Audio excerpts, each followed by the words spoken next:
श्री दुर्गा सप्तशती प्रथम अध्याय।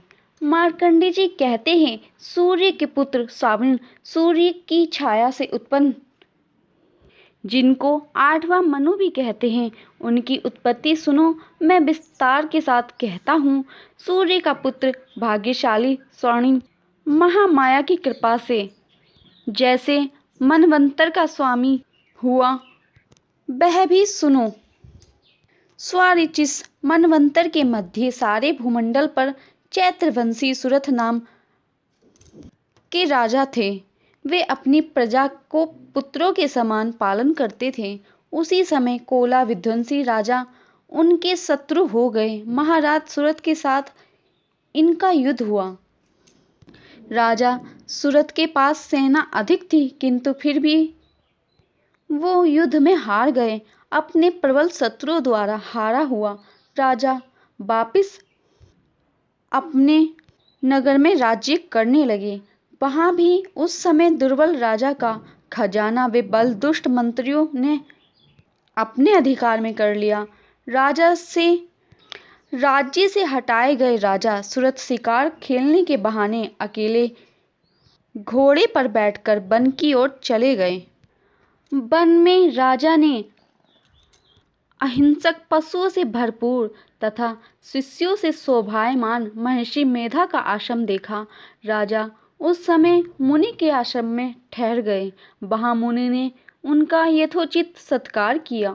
नगर की ममता के आकर्षण से राजा सोचने लगे कि मेरे पूर्वजों का पाला हुआ नगर मुझसे छिन गया। दुष्ट प्रजा का धर्म पूर्वक पालन करते हैं या नहीं। मेरा बलवान हाथी शत्रु के चंगुल में फंसकर न जाने कैसा कष्ट भोग रहा होगा। जो प्रसन्नता भोजन तथा धन द्वारा मेरे अनुचर थे, वे सब अब दूसरों की सेवा करते होंगे। मेरा कष्ट से इकट्ठा किया हुआ धन अब वे नौकरों द्वारा बेकार कार्यों में खर्च होने से समाप्त हो गया होगा। इस तरह की चिंताएं राजा को सताने लगी। राजा ने आश्रम के निकट एक व्यापारी को देखा और पूछा कि तुम कौन हो? आपके आने का यहाँ क्या कारण है? तुम शोक से दुखी दिखाई पड़ते हो। राजा के नर्म वचन सुन के व्यापारी विनय पूर्वक बोला, मैं धनिक कुल में उत्पन्न हुआ हूँ। मेरा नाम समाधि है। मेरे दुष्चरित पुत्र और पत्नी बंधुओं ने धन के लोभ से मेरा धन छीन कर मुझे निकाल दिया, इसलिए मैं वन में चला आया हूँ। अपने परिवार के आचरण से सुख दुख के विषयों में अब तक कोई समाचार नहीं मिला।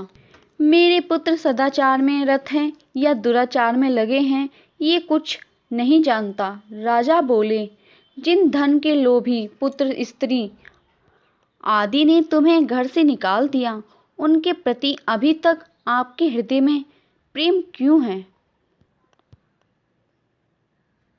समाधि ने कहा, आपने जैसा कहा वैसा ही मेरे मन में भी आता है।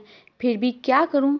मेरे हृदय में उन धन लोभियों के लिए निष्ठुरता नहीं आती।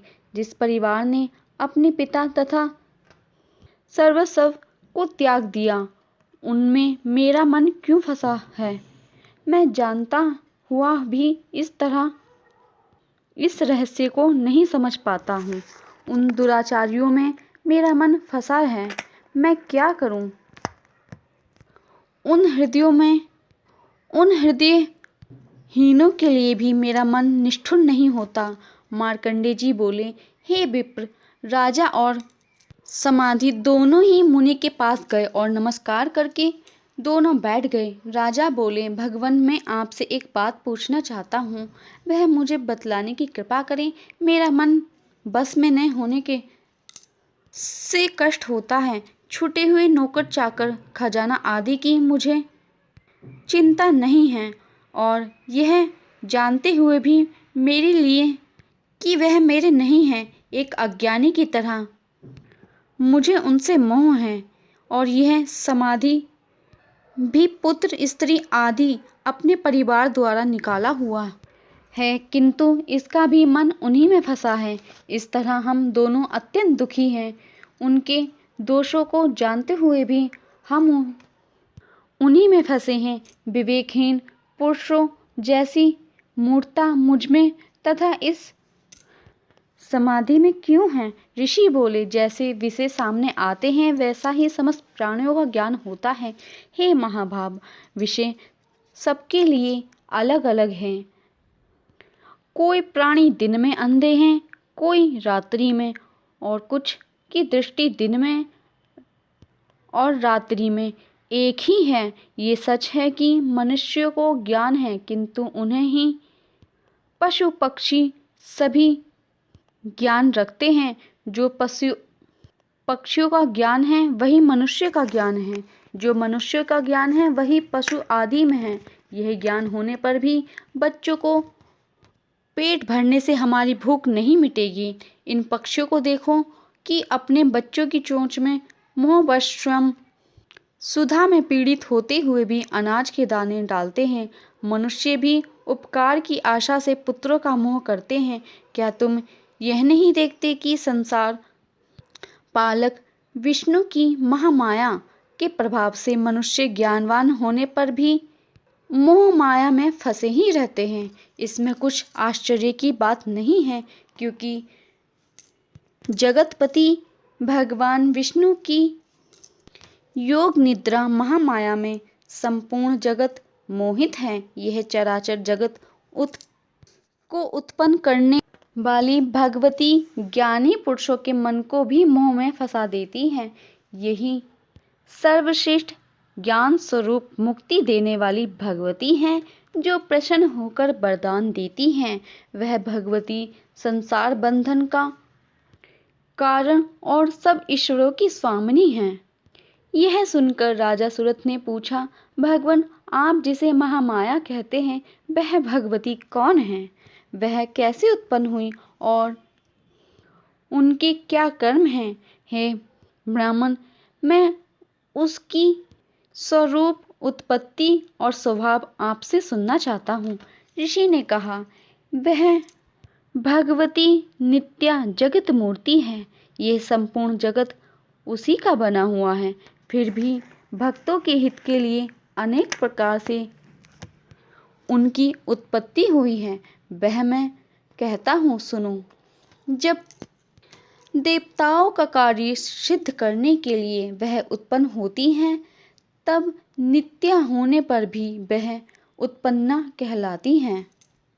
कल्प के अंत में जब जगत जलमय हो गया और भगवान विष्णु शेष शैया पर सो गए, तब उनके कान के मैल से मधु और कैटभ नाम के दो भयानक असुर उत्पन्न होकर ब्रह्मा जी को मारने के लिए दौड़े। भगवान विष्णु की नाभि में फूले हुए कमल पर बैठे हुए ब्रह्मा जी ने उन दोनों उग्र असुरों को देखकर और जनार्दन भगवान विष्णु को सोया हुआ जानकर उनको जगाने के लिए उनके नेत्रों में जो योग निद्रा, विश्वेश्वरी, जगतदात्री, संसार की स्थिति और नाश करने वाली भगवान विष्णु के तेज की अनुपम शक्ति निद्रा रूपी भगवती की इस प्रकार स्तुति की।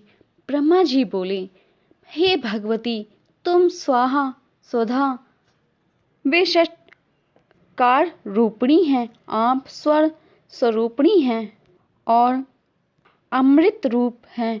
नित्य अक्षरों में हर्ष, दीर्घ और लुप्त स्वरूप स्थित हो। आप नित्य धर्म मात्रा में स्थित हैं, जिससे विशेषकर कोई उच्चारण नहीं कर सकता। वे आप ही हैं। आप परोपकारी सर्वोपरि माता हैं। आप ही सारे विश्व को धारण और उत्पन्न करती हैं। आप ही पालन और नाश करने वाली हैं। रचना के समय सृष्टि रूपी तथा पालन के समय स्थिति रूपी और हे जगन्माते, अंत में इस संसार को आप ही संहार करते हैं। आप महाविद्या, महामाया, महामेधा, महास्मृति, महामोहा, महादेवी, महासुरी हैं और सारे विश्व की सत्य, रज, तप रूप त्रिगुणमय प्रकृति भी आप ही हैं।